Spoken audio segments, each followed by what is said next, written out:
नमस्कार, आपका स्वागत है हमारे YouTube चैनल शिक्षा सखा पर।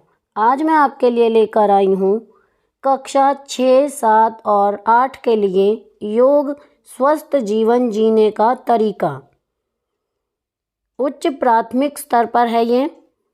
इसमें हम योग के बारे में जानेंगे। तो चलिए शुरू करते हैं। किस तरह से हम योग करके अपने जीवन को स्वस्थ बना सकते हैं। स्वामी विवेकानंद ने कहा है, मन का विकास करो और उसका संयम करो। उसके बाद जहाँ इच्छा हो वहाँ इसका प्रयोग करो, उससे अति शीघ्र फल प्राप्ति होगी। यह है यथार्थ आत्म उन्नति का उपाय। एकाग्रता सीखो और जिस ओर इच्छा हो उसका प्रयोग करो। ऐसा करने से तुम्हें कुछ खोना नहीं पड़ेगा। जो समस्त को प्राप्त करता है वह अंश को भी प्राप्त कर सकता है। स्वामी विवेकानंद।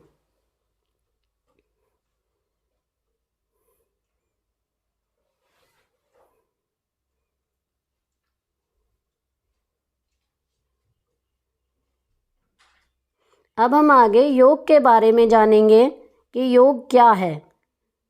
तो ये हमारी योग की पुस्तक है कक्षा 6, 7 और 8 के लिए।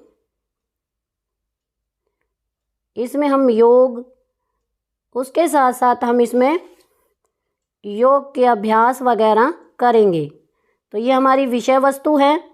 इकाई 1 में परिचय है, संक्षिप्त विवरण। योग क्या है, योग का महत्व, योग इसका इतिहास, यौगिक अभ्यास के उद्देश्य, सामान्य योगाभ्यास, यम और नियम, आसन, प्राणायाम, प्रत्याहार, बंध और मुद्रा, षटकर्म या क्रिया यानी शुद्धिकरण प्रक्रिया, ध्यान।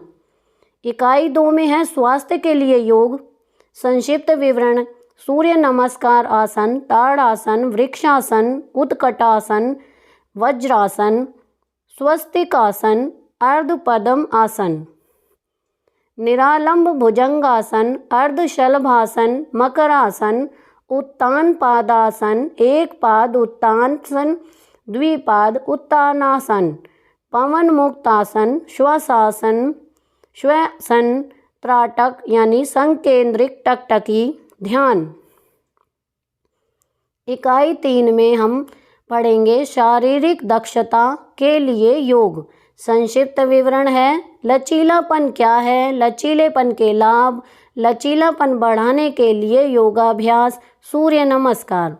आसन है इसमें ताड़ासन, हस्तोत्पानासन, त्रिकोणासन, कटी चक्रासन, पद्मासन, योग मुद्रासन, पश्चिमोत्तासन, धनुरासन, मकरासन, सुप्त वज्रासन, चक्रासन, अर्धहलासन, स्वासन, क्रिया, कपालभाति प्राणायाम, अनुलोम विलोम प्राणायाम, भस्त्रिका प्राणायाम, ध्यान। इकाई 4 इसमें है एकाग्रता के लिए योग। संक्षिप्त विवरण, योगाभ्यास और एकाग्रता।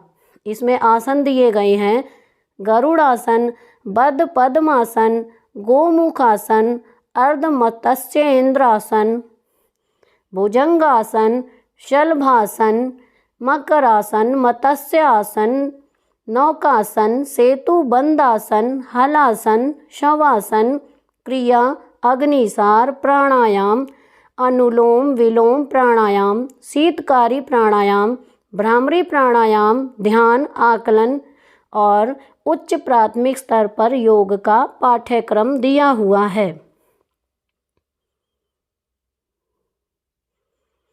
अब हम शुरू करते हैं इकाई 1 परिचय। पहले हम संक्षिप्त परिचय करेंगे। योग स्वस्थ जीवन जीने का एक तरीका है जिसका उद्भव भारत में हुआ। अब इसे विश्व भर में विज्ञान की एक शैली के रूप में स्वीकार कर लिया गया है। पाश्चात्य संस्कृति भी इसे वैज्ञानिक व्यायाम की एक स्वस्थ शैली के रूप में स्वीकार कर रही है। यद्यपि योग की उत्पत्ति कैसे हुई यह स्पष्ट नहीं है, परंतु यह लंबे समय से चली आ रही परंपरा है।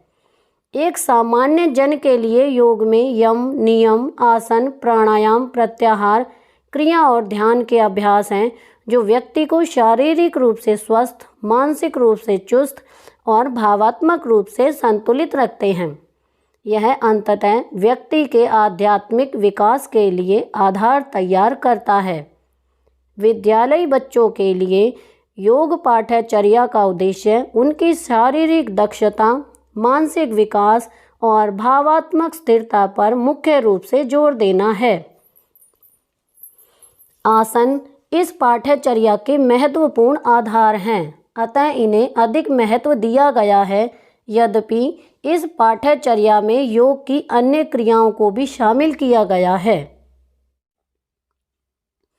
योग क्या है? योग शब्द संस्कृत भाषा की युज धातु से बना है, जिसका अर्थ है मिलाना या जोड़ना होता है।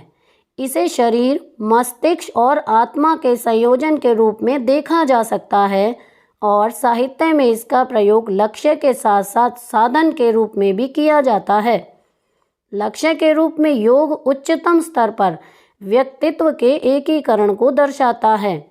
साधन के रूप में योग में विभिन्न प्रक्रियाएं और तकनीकें शामिल होती हैं, जो इस प्रकार के विकास की प्राप्ति के लिए काम में लाई जाती हैं। ये प्रक्रियाएं और तकनीक यौगिक साहित्य के साधन हैं और ये मिलकर योग के रूप में जाने जाते हैं। योग का महत्व अच्छा स्वास्थ्य प्रत्येक मनुष्य का अधिकार है, परंतु यह अधिकार व्यक्तिगत, सामाजिक और पर्यावरणीय कारकों पर निर्भर करता है। मुख्य रूप से पर्यावरणीय या सामाजिक कारकों के साथ साथ हम एक बेहतर रोग प्रतिरक्षा तंत्र और अपनी बेहतर समझ विकसित कर सकते हैं, जिससे कि अन्य परिस्थितियां हम पर बहुत अधिक प्रतिकूल प्रभाव न डाल पाएं और हम अच्छा स्वास्थ्य प्राप्त कर सकें। स्वास्थ्य एक सकारात्मक अवधारणा है। सकारात्मक स्वास्थ्य केवल बीमारियों से मुक्त होना ही नहीं है, बल्कि इसमें विशिष्ट कारकों के विरुद्ध प्रतिरोधक क्षमता तथा रोगों के लिए सामान्य प्रतिरक्षा की समुचित मात्रा के विकास के साथ साथ स्वस्थ होने की ऊर्जावान अनुभूति भी शामिल है। इसके लिए योग एक महत्वपूर्ण भूमिका निभा सकता है, क्योंकि इसमें विशाल क्षमता है। योग उपचार के सर्वाधिक शक्तिशाली औषध रहित तंत्रों में से एक है। स्वास्थ्य की इसकी अपनी एक अवधारणा है कि जिसे बहुत से लोगों ने वैज्ञानिक रूप से समझा है और प्रस्तुत किया है। योग को अपने शारीरिक और मानसिक स्वास्थ्य को बढ़ावा देने के लिए जीवन शैली के रूप में अपनाया जा सकता है। यदि योग को विद्यालय स्तर पर प्रारंभ कर दिया जाए तो यह अच्छा स्वास्थ्य प्राप्त करने हेतु स्वस्थ आदतें और स्वस्थ जीवन शैली स्थापित करने में मदद करेगा। शारीरिक स्तर पर योग बल, सहन शक्ति, क्षमता और उच्च ऊर्जा के विकास में मदद करता है। यह व्यक्ति को मानसिक स्तर पर उन्नत एकाग्रता, शांति और संतोष के साथ सशक्त भी बनाता है, जो आंतरिक और बाह्य सामंजस्य प्रदान करता है। इस प्रकार विद्यालयी स्तर पर योग का लक्ष्य बच्चों के शारीरिक, मानसिक और भावात्मक स्वास्थ्य के लिए एक सकारात्मक और स्वस्थ जीवन शैली को प्रोत्साहित करता है। योग, इसका इतिहास। भारत में योग का उद्भव हजारों वर्ष पूर्व हुआ। इसकी उत्पत्ति सुख प्राप्त करने और दुखों से छुटकारा पाने की एक विश्वव्यापी इच्छा के कारण हुई। यौगिक जनश्रुति के अनुसार शिव को योग का संस्थापक माना गया है। 2700 ईसा पूर्व पुरानी सिंधु घाटी सभ्यता की बहुत सी मुद्राएं एवं जीवों के अवशेष संकेत देते हैं कि प्राचीन काल में योग प्रचलन में था, परंतु योग का व्यवस्थित उल्लेख पतंजलि के योग दर्शन में मिलता है। महर्षि पतंजलि ने योग के अभ्यासों को सुव्यवस्थित किया। पतंजलि के बाद बहुत से योगियों ने इसके विकास में अपना योगदान दिया और इसके परिणाम स्वरूप योग अब पूरे विश्व में फैल चुका है।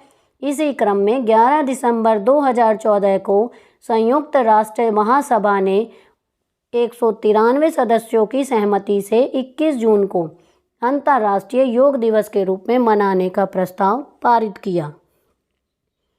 यौगिक अभ्यास के उद्देश्य। नंबर 1, यौगिक अभ्यास की समझ विकसित करना और इस समझ को अपने जीवन और रहन सहन के अनुसार प्रयोग में लाना। नंबर 2, बच्चों में स्वस्थ आदतें और जीवन शैली विकसित करना। नंबर 3, बच्चों में मानवीय मूल्य विकसित करना। नंबर 4, यौगिक अभ्यास द्वारा शारीरिक, भावात्मक और मानसिक स्वास्थ्य विकसित करना। यौगिक अभ्यास के लिए सामान्य दिशा निर्देश। अनौपचारिक रूप से योग प्राथमिक स्तर की कक्षाओं से शुरू किया जा सकता है, परंतु यौगिक अभ्यासों का औपचारिक प्रारंभ कक्षा 6 से ही किया जाना चाहिए। योग पाठ्यक्रम के विषय में बच्चों को परिचित कराना अत्यंत आवश्यक है और उनके लिए कुछ संकेत होने चाहिए कि जो कुछ कक्षाओं में पढ़ाया जा रहा है उसके अतिरिक्त वे स्वयं इस विषय का अध्ययन कर सकते हैं। विशेष आवश्यकताओं वाले बच्चों सहित सभी बच्चों द्वारा योगाभ्यास किया जा सकता है। फिर भी विशेष आवश्यकताओं वाले बच्चों को अपनी क्षमता के अनुसार योग्य विशेषज्ञों, योग शिक्षकों से परामर्श करके योगाभ्यास कराना चाहिए। यौगिक अभ्यास का प्रारंभ शांत चित्त यानी मूड के साथ होना चाहिए, जो एक छोटी प्रार्थना बोलकर प्राप्त किया जा सकता है। यह आवश्यक है कि शरीर को सूक्ष्म यौगिक क्रियाओं जैसे टखने मोड़ना, घुटने मोड़ना, उंगलियों के संचलन, हाथ बांधना, कलाई मोड़ना, कलाई घुमाना, कोहनी मोड़ना, कंधे घुमाना और आंखों का संचलन द्वारा तैयार किया जा सकता है। इसके बाद सूर्य नमस्कार का अभ्यास किया जा सकता है। योग के शारीरिक और मानसिक दोनों दृष्टिकोणों से अभ्यास में नियमितता आवश्यक है। योग के लिए धैर्य एक महत्वपूर्ण आवश्यकता है। निराश न हो। यदि आप आज किसी आसन को करने या कार्य संचालन के सही नियम के पालन में सफल नहीं होते हैं, आपको प्रयासों में दृढ़ रहने की आवश्यकता है। समय के साथ सफलता अवश्य मिलेगी। प्रतिस्पर्धा न करें बल्कि सहयोग करें। प्रतिस्पर्धा की भावना योग के मार्ग में निश्चित रूप से एक बाधा होती है। प्रतिस्पर्धाएं हमारे अहम को पोषित करती हैं, जबकि योग हमें अपने अहम से ऊपर उठने में मदद करता है। यौगिक अभ्यास को अनुभवी शिक्षक के मार्गदर्शन में ही सीखना चाहिए। अधिकांश आसन, प्राणायाम और क्रियाएं खाली पेट या बहुत कम भरे पेट में ही की जानी चाहिए। इन अभ्यासों को शुरू करने से पूर्व मूत्राशय और आंतें खाली कर देने चाहिए।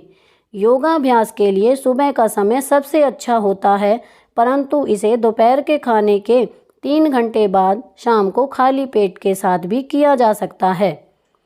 योग को जल्दबाजी में या फिर जब आप थके हों नहीं करना चाहिए। यौगिक अभ्यास के लिए एक अच्छा हवादार, साफ, विघ्न रहित स्थान चुनें। योगाभ्यास कठोर सतह पर नहीं करना चाहिए। इस काम के लिए दरी, चटाई या कंबल का उपयोग किया जा सकता है। अभ्यास से पूर्व नहा लेना ठीक रहता है। व्यक्ति मौसम की आवश्यकता अनुसार ठंडा या गर्म पानी काम में ले सकता है। योगाभ्यास करते समय कपड़े ढीले और आरामदेह होने चाहिए। श्वसन यथासंभव सामान्य होना चाहिए। इसमें तब तक परिवर्तन नहीं किया जा सकता जब तक कि ऐसा करने के लिए विशेष रूप से कहा ना जाए। योगाभ्यास की सीमाएं होती हैं। यदि आप किसी समस्या या पुराने रोग से पीड़ित हैं तो इस बारे में योगाभ्यास शुरू करने से पूर्व अपने शिक्षक को अवश्य सूचित करें। योगाभ्यास को बढ़त के सिद्धांत के आधार पर किया जाना चाहिए। प्रारंभिक अवस्था में आसन क्रियाओं को लिया जाना चाहिए, बाद में अधिक कठिन को किया जा सकता है। अतः सरल योगिक क्रियाओं के साथ शुरू करें और फिर धीरे धीरे उन्नत क्रियाओं की ओर बढ़ें। एक ही सत्र में यौगिक अभ्यास को अन्य शारीरिक गतिविधियों के साथ जोड़कर ना करें। ये 2 अलग प्रकार की गतिविधियां हैं और इन्हें अलग अलग किया जा सकता है। यौगिक क्रियाओं को एक बार विद्यालय में ठीक से सीखने के बाद घर पर स्वयं किया जा सकता है। योग का एक व्यापक अर्थ है, अतः आसन और प्राणायाम के अलावा व्यक्ति को जीवन में नैतिक और नीतिपरक मूल्यों को व्यवहार में लाना चाहिए। योग बहुत से अभ्यास जैसे यम, नियम, आसन, प्राणायाम, प्रत्याहार, षटकार, मुद्रा, बंध, धारणा, ध्यान प्रस्तुत करता है। यहाँ हम उन अभ्यासों पर चर्चा करेंगे जो सामान्यतः उपयोग में लाए जाते हैं। यम और नियम, ये नियम की प्रारंभिक नियमावली है जो हमारे व्यक्तिगत सामाजिक जीवन में हमारे व्यवहार से सरोकार रखती है। यह नैतिकता और मूल्यों से भी संबंधित है। आसन। आसन का अर्थ है एक विशिष्ट मुद्रा में बैठना जो आरामदेह हो और जिसे लंबे समय तक स्थिर रखा जा सके। आसन शारीरिक और मानसिक दोनों स्तरों पर स्थायित्व और आराम देते हैं। आसनों का अभ्यास करने के लिए दिशा निर्देश। आसन सामान्यतः खड़े होकर, बैठकर, पेट के बल व कमर के बल लेटने के अनुक्रम में अभ्यास में लाए जाते हैं। यद्यपि अन्यत्र इसका क्रम भिन्न भी हो सकता है। आसनों को शरीर और श्वास की जानकारी के साथ करना चाहिए। श्वास और शरीर के अंगों की गति के मध्य समन्वयन होना चाहिए। सामान्य नियम के रूप में शरीर के किसी भी भाग को ऊपर उठाते समय श्वास अंदर भरें और नीचे लाते समय श्वास बाहर छोड़ें। अभ्यास करने वाले को सभी निर्देशों का पालन ईमानदारी से करना चाहिए और उन्हें पूरे ध्यान के साथ अभ्यास करना चाहिए। अंतिम स्थिति चरणबद्ध तरीके से प्राप्त करनी चाहिए और शरीर के भीतर आंतरिक सजगता से उसे बंद आंखों के साथ बनाए रखना चाहिए। आसन की अंतिम अवस्था को जब तक आरामदेह हो बनाए रखना चाहिए। किसी को भी आसन की सही स्थिति और अपनी सीमाओं के अनुसार बनाए रखनी चाहिए और अपनी क्षमता के बाहर नहीं जाना चाहिए। आसन बनाए रखने की स्थिति में आदर्श रूप में वहाँ किसी भी प्रकार की कंपन या असुविधा नहीं होनी चाहिए। आसन बनाए रखने के समय में वृद्धि करने हेतु बहुत अधिक ध्यान रखें तथा क्षमता अनुसार बढ़ाएं। नियमित अभ्यास आवश्यक है। काफ़ी समय तक नियमित और अथक प्रयास वाले प्रशिक्षण के बाद ही आपका शरीर आपका आदेश सुनना प्रारंभ करता है। यदि किन्हीं कारणों से नियमितता में बाधा आती है तो जितना जल्दी हो सके अभ्यास पुनः शुरू कर देना चाहिए। प्रारंभिक अवस्था में योगाभ्यास अनुकूलन और पुनः अनुकूलन प्रक्रमों को शामिल करते हैं। अतः आरंभ में व्यक्ति अभ्यास के बाद कुछ थकान अनुभव कर सकता है, परंतु कुछ दिनों के अभ्यास के बाद शरीर और मस्तिष्क समायोजित हो जाते हैं और व्यक्ति स्वस्थता और सुख का अनुभव करने लगता है। प्राणायाम।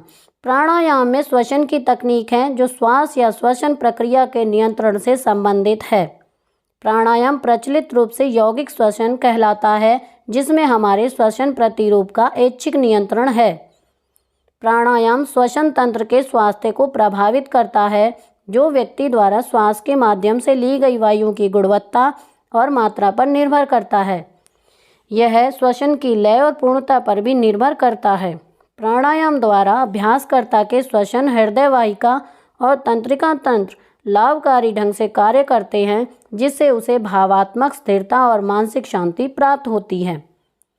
प्राणायाम के 3 पहलू होते हैं, जिन्हें पूरक, रेचक और कुंभक कहते हैं।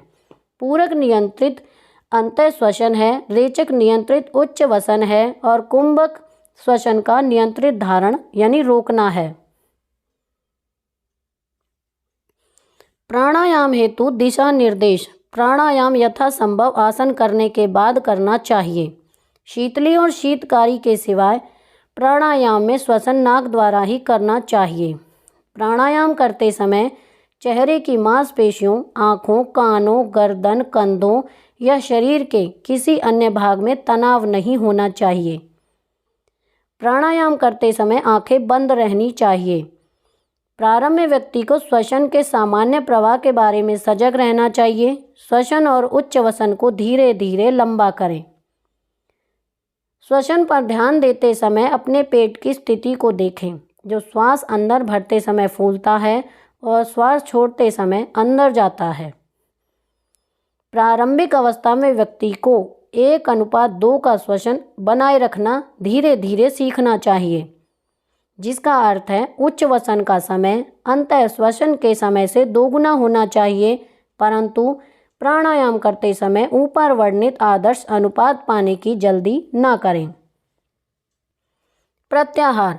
योग के अभ्यास में मस्तिष्क पर नियंत्रण करने हेतु प्रत्याहार का अभिप्राय इंद्रियों के संयम से है। प्रत्याहार में ध्यान को बाह्य वातावरण के विषयों से हटाकर अंदर की ओर लाया जाता है। आत्मनिरीक्षण, अच्छी पुस्तकों का अध्ययन कुछ ऐसे अभ्यास हैं जो प्रत्याहार में मदद कर सकते हैं। बंद और मुद्रा। बंद और मुद्रा ऐसे अभ्यास हैं जिनसे शरीर की कुछ अर्ध स्वैच्छिक और अनैच्छिक मांसपेशियों का नियंत्रण शामिल होता है। ये अभ्यास स्वैच्छिक नियंत्रण बढ़ाते हैं और आंतरिक अंगों को स्वस्थ बनाते हैं। षटकर्म क्रिया शुद्धिकरण अभ्यास। षटकर्म का अर्थ है 6 प्रकार के कर्म या क्रियाएं। यहाँ क्रिया का अर्थ कुछ विशिष्ट कार्यों से है। षटकर्म में शुद्धिकरण प्रक्रिया है जो शरीर के विभिन्न अंगों से विजातीय तत्वों को बाहर निकालकर शुद्ध करती है। शुद्धिकरण शरीर और मस्तिष्क को स्वस्थ रखने में मदद करता है। हठ योग की पठन सामग्री में 6 शुद्धिकरण प्रक्रियाएं वर्णित हैं। ये हैं नेति, धौति, बस्ती, त्राटक, नौली और कपालभाति।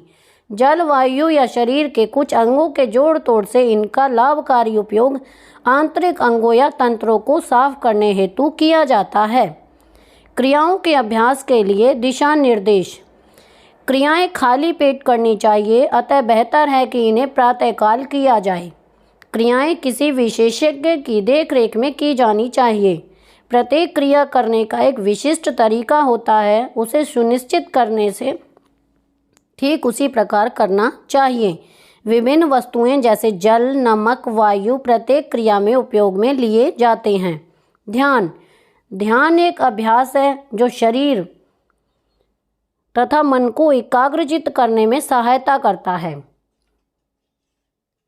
जैसे ध्यान में एक वस्तु जैसे नाक का अग्रभाग भूमध्य पर अधिक समय तक ध्यान केंद्रित किया जाता है। यह व्यक्ति में स्वस्थ होने की भावना विकसित करता है तथा स्मरण शक्ति एवं निर्णय लेने की क्षमता को बढ़ाता है। ध्यान के अभ्यास के लिए दिशा निर्देश।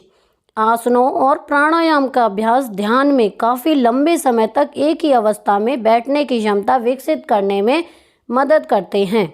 ध्यान का अभ्यास करने के लिए शांत स्थान का चयन करें। आंतरिक सजगता में प्रवेश के लिए आंखें सरलता से बंद करें। ध्यान के अभ्यास के दौरान बहुत से विचार, स्मृति एवं संवेग उत्पन्न होते हैं जो दिमाग में आते हैं। उनके प्रति कोई प्रतिक्रिया न करें। प्रारंभ में सामान्यतः श्वसन पर ध्यान केंद्रित करना कठिन होता है। यदि मन इधर उधर भटकता है तो अपने को दोषी न समझें। धीरे धीरे दृढ़ अभ्यास से इसका ध्यान आपके श्वास पर केंद्रित हो जाएगा। जब आप इस प्रक्रिया में कुछ समय संलग्न रहते हैं तो आपको पूर्ण शरीर की एक अमूर्त और अविशिष्ट अनुभूति होती है। अब संपूर्ण शरीर की सजगता के साथ ध्यान जारी रखें। इसकी कठिनाई में श्वसन की सजगता में लौट आए। तो यहाँ पर हमारा इकाई 1 का कार्य पूरा हो गया है। अगली वीडियो में मैं आपको इकाई 2 स्वास्थ्य के लिए योग करवाऊंगी। आपको मेरी ये वीडियो कैसी लगी मुझे कमेंट करके ज़रूर बताएं। प्लीज़ मेरे चैनल को लाइक करें, शेयर करें और सब्सक्राइब करना ना भूलें। Thank you.